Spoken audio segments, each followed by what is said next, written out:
you think about an atom in old like Newtonian physics, you used to think like it was this solid thing, like a ball that you could bounce. It's like it's a little atom, right? But actually atom is mostly nothing. So it's like 99.9999% energy, space, nothing, and like tiny little bit of something.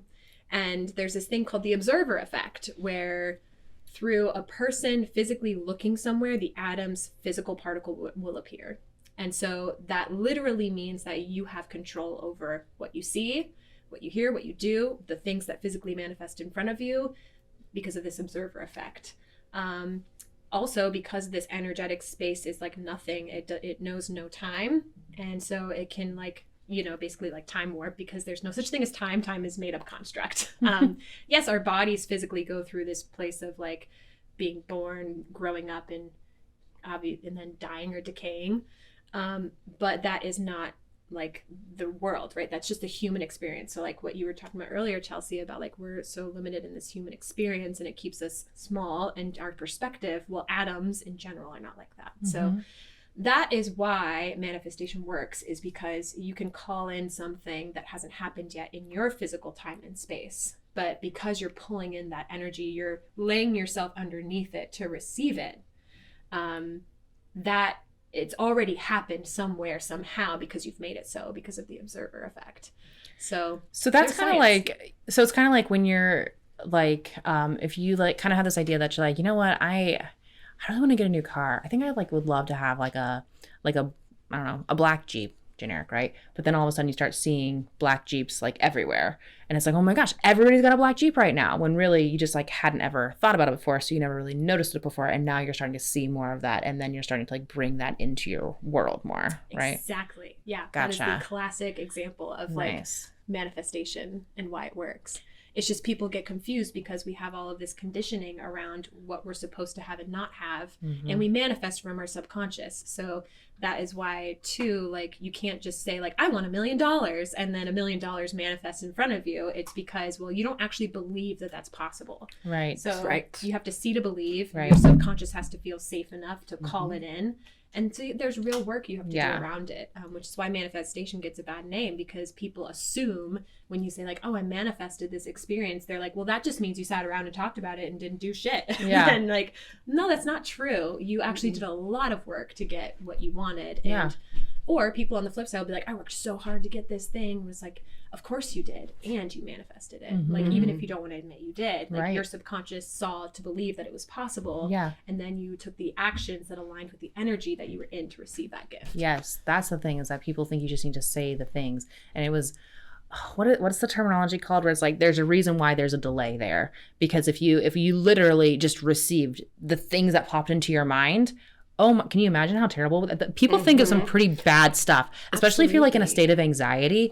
Like, you're going to call in some pretty bad stuff in your life if there wasn't a delay. Like, there needs to be true intent behind it, true consistent thought behind it, thought about the actions. And then it's like you start kind of seeing things. Like, if you wanted to, let's say you wanted to, I don't know, make $1 million in a year, right? And that's like what you want to do, right?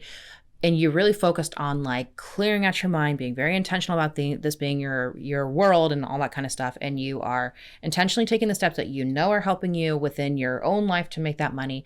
You're going to start seeing new ideas of revenue generating streams. Business opportunities are going to present themselves to you that you would not have seen historically, because you would not have been open to them. The opportunity may present itself, but you would be still stuck in well, no, I have my 9-to-5 job and I don't have time for that, right? Well, now if we change that construct of like, I want to make $1 million this year, right? Now you're starting to see things in a different light. Now you're starting to call in those opportunities. Now you're able to do something with it. Where if you're like, I'm going to make $1 million, and I do nothing with it, well, now like nothing's going to happen, you know? It's just wishful thinking. Wishful thinking versus manifesting, which is a very different situation. And the delay is a good thing, because we don't want to be calling in our intrusive thoughts. We don't want those popping up as like the things that are happening in our life.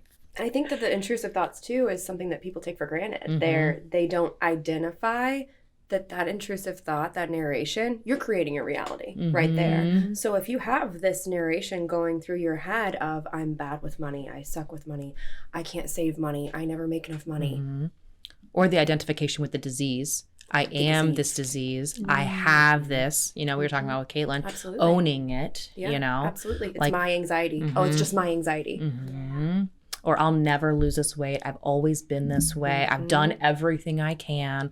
All that kind of stuff. The ownership of those things, your perception becomes your reality, you know? We've talked about this before. Like, if I'm working with somebody, I don't have to believe, if I'm talking to somebody, I don't have to believe that their experience happened. That's not for me to believe. I believe that they believe that their experience happened.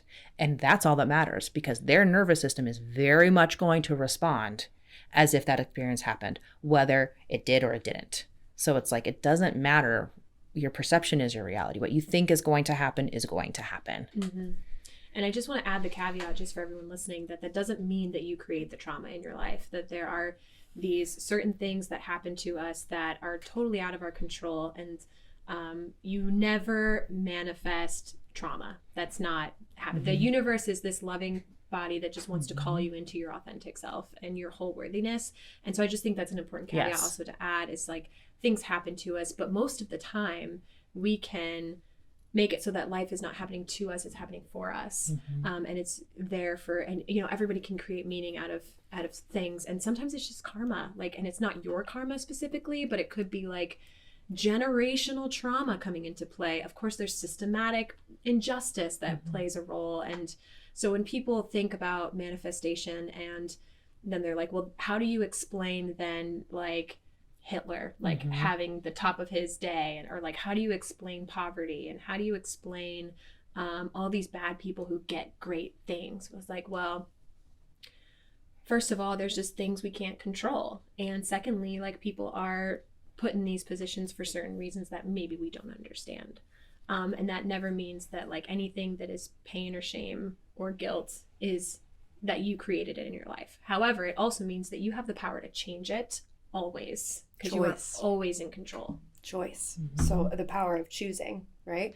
Hitler, people who have not chosen to do the thing or to adopt that mindset or that lifestyle, it's about choice. And so when you have the same opportunity, when you're in the suffering, right, it's about being able to choose to stay in the suffering, or see that this suffering is happening and that there could be something that you could benefit from on the other side of the suffering, that there might be something even better. And in our practice, what we've seen is that it is better, that on the other end of that struggle is actually what you were wanting to receive in the first place. It's actually what you desired. I think so many people think that they're unhappy with where they are because they think they need to have the things. And when they start to kind of work through some of the mindset work and some of the trauma that they've been through in the past and all that kind of stuff, they end up actually being incredibly happy in the life that they're in, because they didn't realize that that was the stuff that they wanted the entire time. They did call that into their life, but they weren't able to appreciate it the way that they're now able to appreciate it once they were able to get rid of all the muck that was clouding their vision with all the things that they either had been telling themselves or that had been told that this is what they needed or didn't need. And what you're describing, Allison, is surrender. I like wrote it down and like underlined it twice. And that is the magic space of, like, when you call something in, the most important part is then to let it go and totally surrender to where you are, surrender to, it's okay if I get this thing, it's okay if I don't get this thing. And honestly, it sounds counterintuitive, but as soon as you do that, that's when the thing that you want comes into place. So it's not, you can't fake it. You can't say like, well, I don't actually care if I make $1 million. But in the inside, if you're like, I really care if I make $1 million, I really need that money. Like, that's desire energy, and that's not how you manifest. You have to be above the level of courage to manifest, and desire is below that level if you look into David Hawkins' work. And yeah, so surrender is what you're describing, and that's such a beautiful and the key to anything. So if you heard anything today from this talk and like hearing me, it's like, if you do nothing else, surrender.